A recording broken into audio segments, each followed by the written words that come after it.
perbedaan apa sih itu pertumbuhan dan apa sih itu perkembangan. Dan Ibu harap kalian bisa memahami apa saja sih fase-fase dari pertumbuhan itu, dan kalian dapat mengetahui juga nih apa saja tipe-tipe dari pertumbuhan dan perkembangan. Dan kalian harap kalian bisa memahami pola-pola pada pertumbuhan. Dan Ibu harap ini kalian bisa mengidentifikasi faktor internal, faktor eksternal yang mempengaruhi pertumbuhan dan perkembangan pada tumbuhan.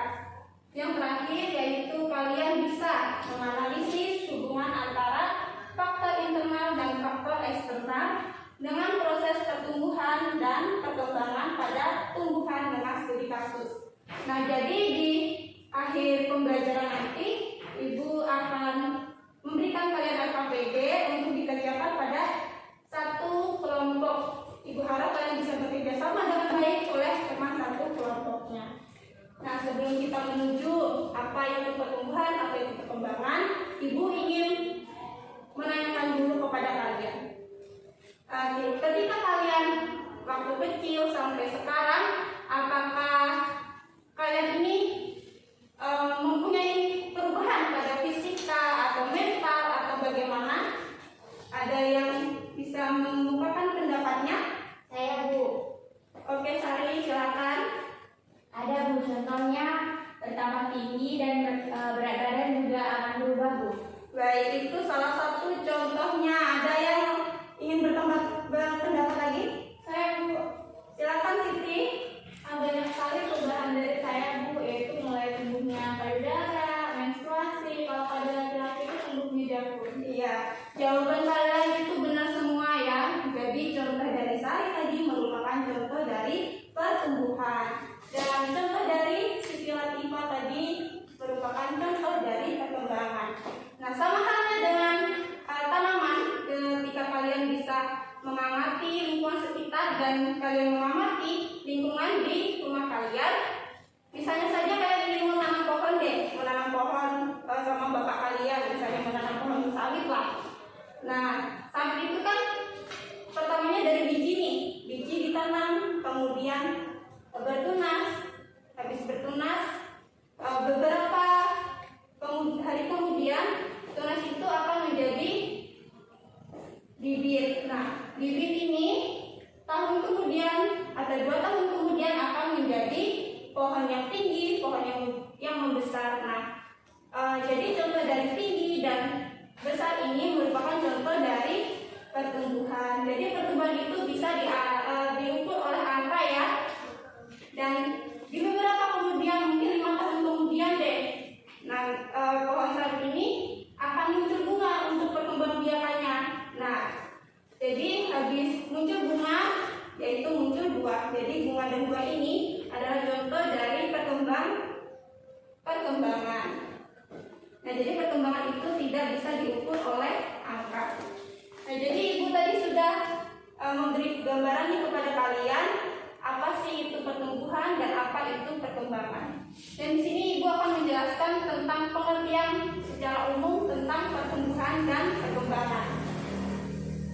Jadi pertumbuhan itu adalah proses pertambahannya ukuran, baik itu volume, massa, dan tinggi pada makhluk hidup. Contohnya saja tadi yang sudah dijelaskan, pertambahan tinggi pada batang dan jumlah daun. Jadi pertumbuhan pada makhluk hidup itu bersifat irreversibel, jadi tidak dapat balik nih. Misalnya kalian sekarang tingginya 165, tidak akan balik lagi ke 155 waktu kalian SD. Dan selanjutnya yaitu perkembangan. Nah, jadi perkembangan ini merupakan proses perubahan yang menyertai pertumbuhan menuju tingkat pematangan atau kedewasaan. Nah, contohnya saja tadi yang sudah dijelaskan bahwa munculnya bunga untuk perkembangbiakan. Selanjutnya yaitu ada fase-fase pertumbuhan. Ada yang tahu ada berapa fase? Ada 4, Bu. Baik, jadi fase-fase pertumbuhan itu ada 4 ya. Yang pertama ada fase lah, fase eksponensial, fase stasioner, dan fase kematian yang terakhir. Nah, fase lah ini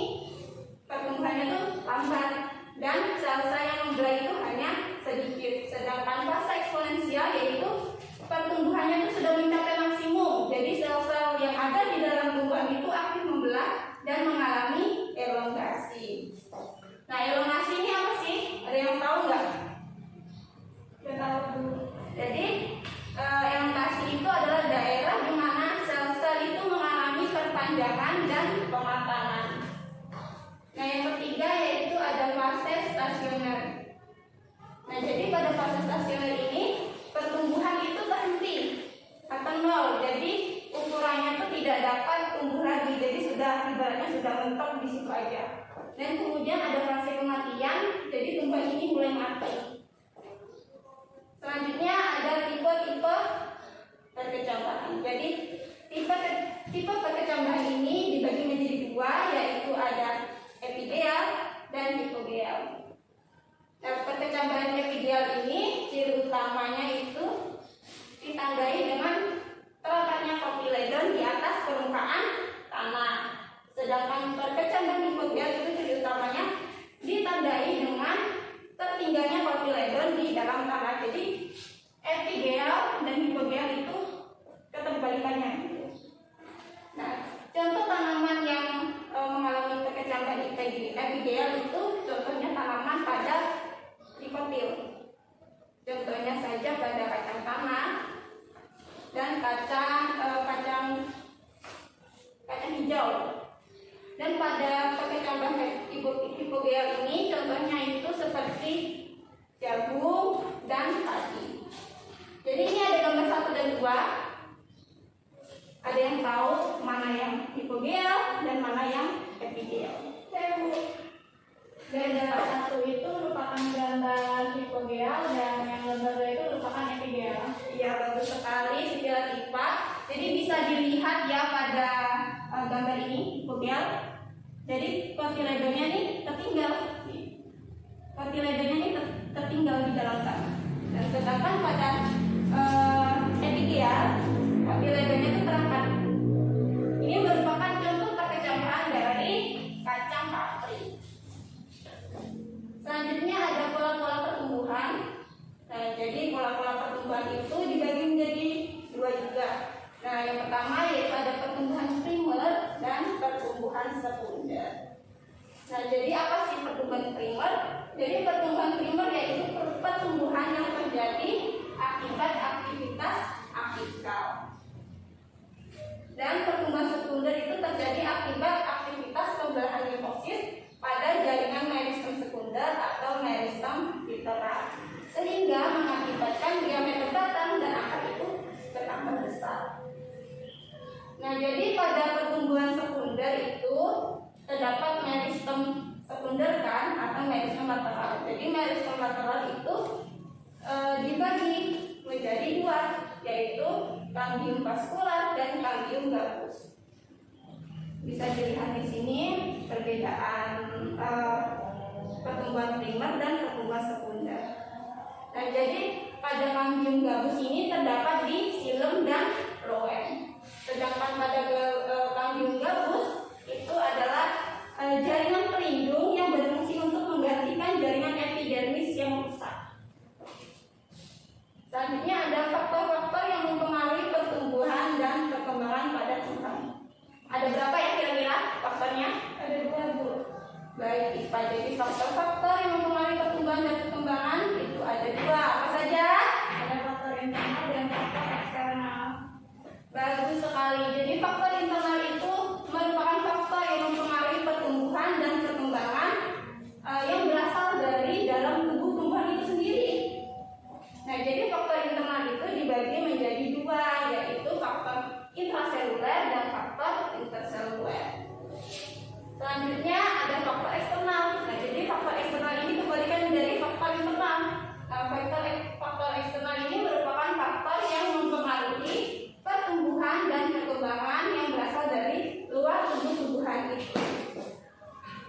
Nah, yang pertama kita akan membahas faktor internalnya dulu. Jadi faktor internal tadi dibagi menjadi 2 ya, faktor intraseluler dan faktor interseluler. Jadi faktor intraseluler tadi terdapat di dalam sel tumbuhan, contohnya gen. Nah, gen itu kan pembawa sifat dari induk ke anaknya.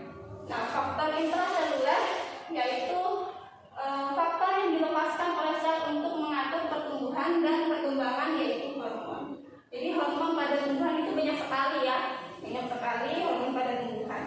Dan hormon pada tumbuhan itu disebut dengan fitohormon. Yang pertama kita akan bahas dulu yang hormon pertama ada auksin. Jadi fungsinya apa saja sih? Hormon auksin ini yang pertama merangsang aktivitas kambium, mencegah rontoknya daun, bunga, dan buah. Nah, jadi buat kalian yang tanamannya rontok bisa nih dipakai hormon auksinnya. Dan ada memacu pembentangan dan pembelahan sel, merangsang pemanjangan tunas ujung tanaman, membantu pembentukan buah tanpa biji seperti yang kristal, itu pakai hormon auksin. Dan merangsang pembentukan akar lateral dan serabut akar. Lanjut lagi, hormon yang kedua ada giberelin. Jadi giberelin ini fungsinya memacu aktivitas kambium, memperbesar ukuran buah. Jadi kalau misalnya kalian punya buah apel di rumah, bisa pakai hormon giberelin untuk memperbesar ukuran buah tersebut. Dan merangsang pertumbuhan tunas, mengakibatkan tanaman tumbuh tinggi. Ada sitokin. Nah, sitokin ini menghambat proses penuaan fungsinya, membantu perkecambahan biji, merangsang pembelahan sel, merangsang pertumbuhan daun dan pucuk. Terus ada gas etilen. Yang keempat ada gas etilen. Gas etilen ini contohnya karbit. Kalian tahu karbit? Tahu. Nah, itu ada buah yang dipaksa untuk matang, itu ya pakai karbit. Jadi gas etilen ini. Apa sih fungsinya? Yang pertama ada mempertebal pertumbuhan batang, memacu proses pepatangan buah, merangsang pengguguran daun dan bunga. Selanjutnya ada hormon aksitat. Nah, hormon aksitat ini merupakan hormon menghambat. Jadi fungsinya itu menghambat semua proses yang ada di tanaman. Yang pertama fungsinya yaitu menunda pertumbuhan atau dormansi, memacu pengguguran bunga dan buah, menghambat pembelahan dan pembentangan sel. Selanjutnya ada asam traumalin atau hormon luka. Nah, hormon ini itu berfungsi untuk memperbaiki lah di tanaman itu yang luka-luka itu.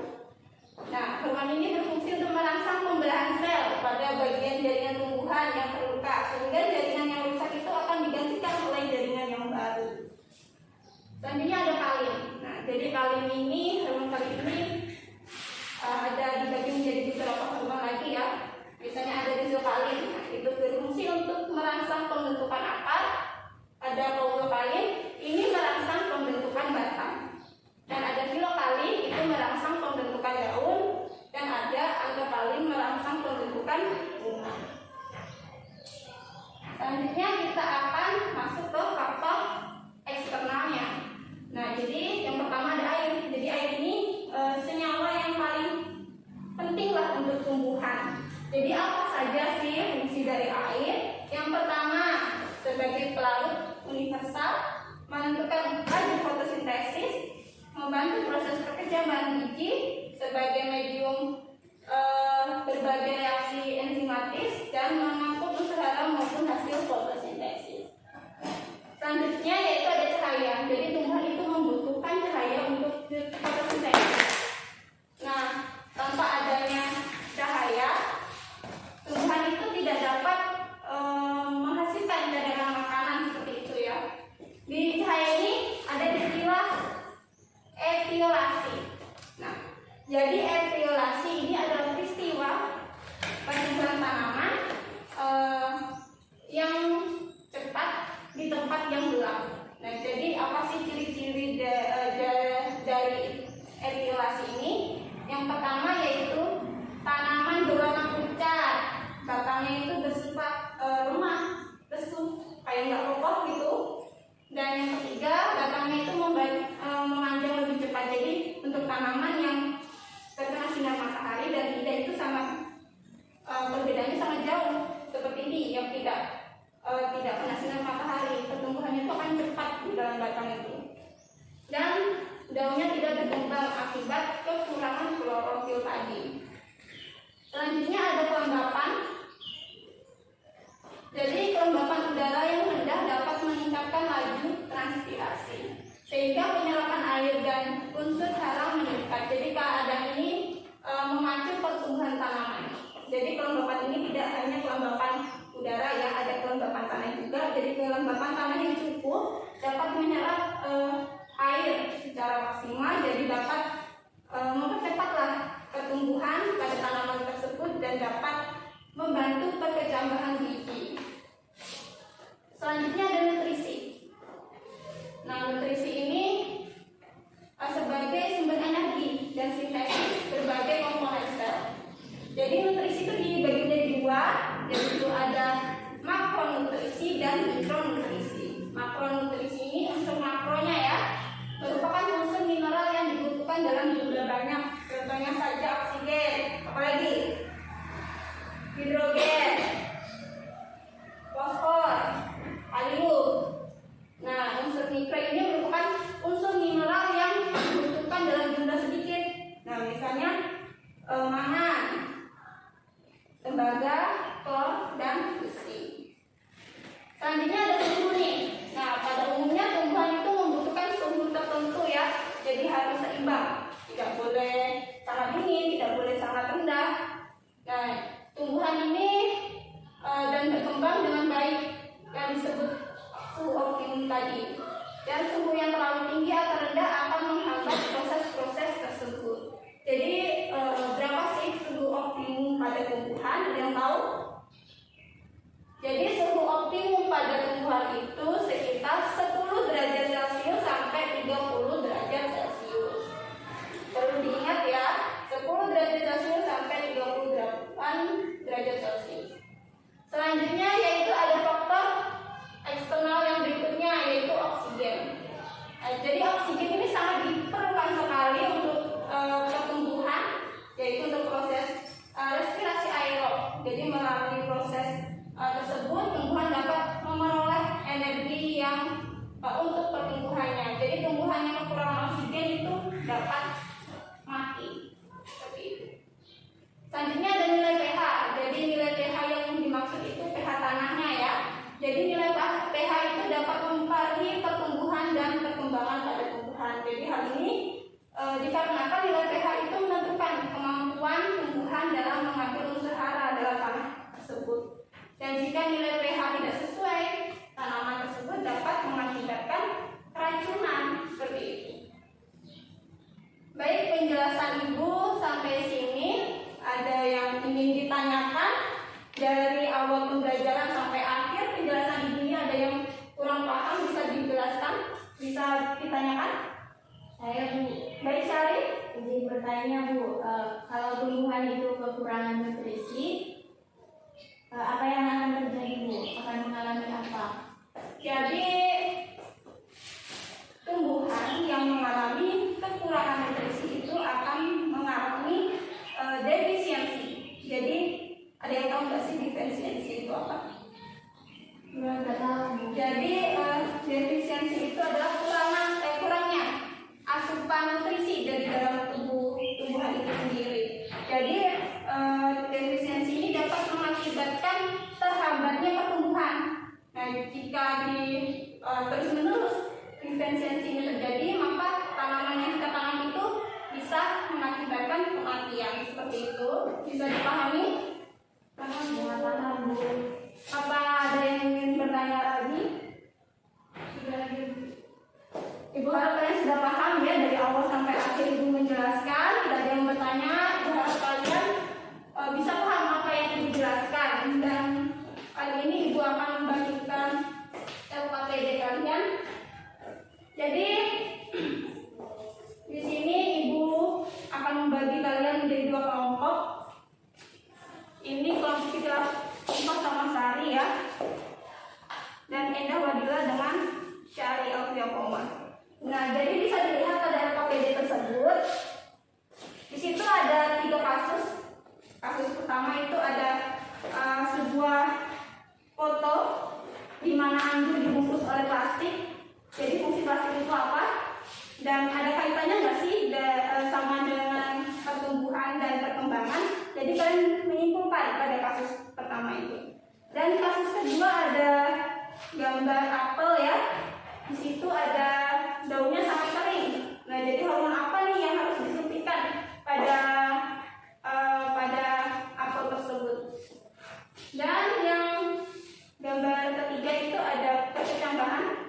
Nah, jadi terjadinya ketetambahan itu bagaimana? Bisa dijelaskan? Nah, Ibu beri waktu kalian 10 menit untuk mengerjakan. Nanti kalau misalnya ada pertanyaan bisa panggil Ibu ya. Bisa bertanya dengan Ibu.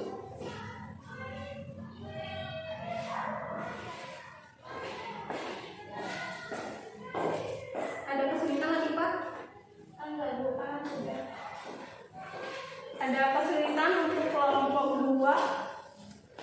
Ibu, Bu, ya, ini tuh yang sebenarnya kasus 2 ini maksudnya gimana, Bu? Ya, Jadi saya masih belum paham pertanyaannya. jadi bisa dilihat pada kasus 2 itu kan ada gambar apel. Nah, gambar apel itu kan bisa dilihat daunnya kering sekali kan? Nah, tadi Ibu sudah menjelaskan hormon-hormon pada tumbuhan. Nah, biar daunnya itu rimbun, daunnya itu hijau, apa nih yang harus dikasihkan Pak Jono untuk tumbuhan apel tersebut? Hormon apa gitu? Ibu sudah paham, Bu. Ya, baik.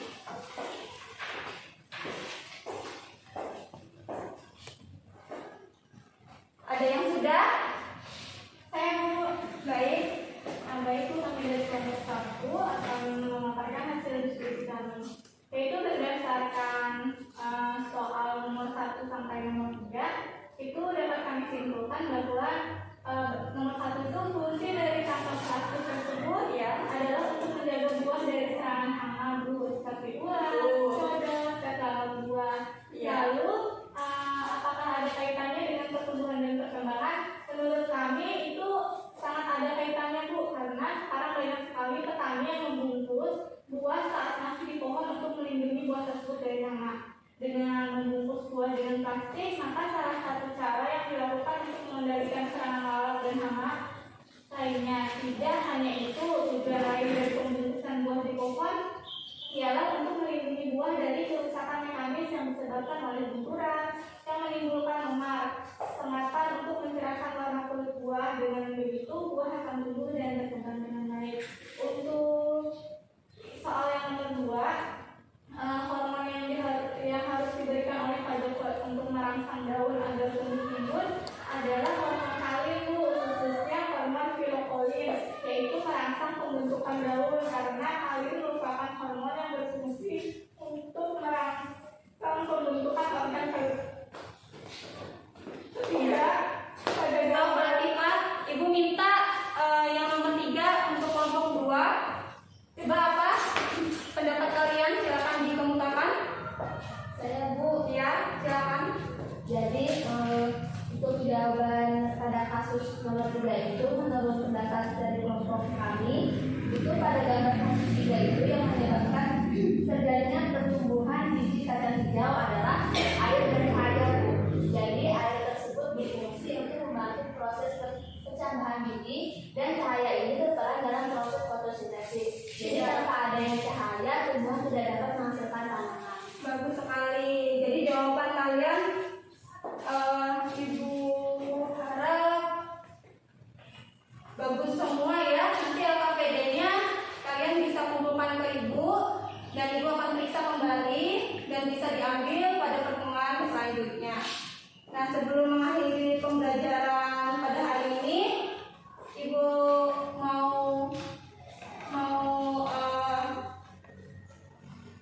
meminta kalian untuk menyimpulkan materi pada pembelajaran hari ini.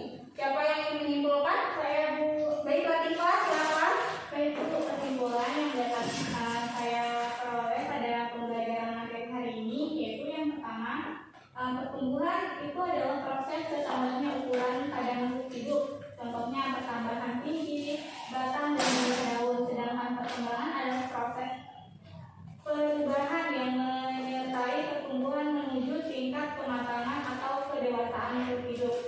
Kemudian ada fase-fase pertumbuhan, itu ada 4 fase, yaitu fase lag, fase eksponensial, fase stasioner, dan fase kematian. Kemudian kesimpulan yang terakhir yaitu ada faktor yang mempengaruhi pertumbuhan tanaman. Pertumbuhan dan perkembangan makhluk hidup merupakan hasil interaksi antar faktor dari dalam tubuh makhluk hidup itu sendiri atau internal, dan faktor yang berasal dari luar tubuh atau eksternal. Faktor internal itu meliputi adegan, yaitu substansi substansi membawa sifat mempengaruhi bentuk tubuh, warna bunga, dan rasa buah. Kemudian hormon itu terdiri dari 3, yaitu ada hormon toksik sebagai pemanjangan sel, ada sitokinin sebagai pembelahan sel, dan giberalin untuk perkecambahan. Sekian Bu. Baik, terima kasih untuk Kak Siva yang sudah menyimpulkan pembelajaran pada hari ini ya. Jadi Ibu akan menyampaikan untuk pertemuan selanjutnya. Jadi topik pertemuan selanjutnya yaitu percobaan mengenai pertumbuhan dan perkembangan tumbuhan ya. Jadi pertemuan besok kita praktikum nih. Nah, tadi Ibu sudah membagi kelompok ya. Jadi setiap kelompok itu membawa biji kacang hijau, kapas, dan gelas aqua yang sudah dilubangi. Nah, untuk sistematis praktikum Ibu akan jelaskan untuk pertemuan yang selanjutnya. Dan bahan-bahan jangan lupa untuk disiapkan dan dibawa untuk pertemuan selanjutnya ya. Paham ya? Paham Bu. Baik. Di sini sebelum mengakhiri pembelajaran pada hari ini, Ibu minta maaf jika ada salah kata dan salah ucapan jika Ibu belajar menyampaikan materi tadi. Dan Ibu minta ketua kelas untuk memimpin doa. Baik, sebelum kita mengakhiri pembelajaran pada hari ini, mari kita berdoa. Untuk anak-anak kita.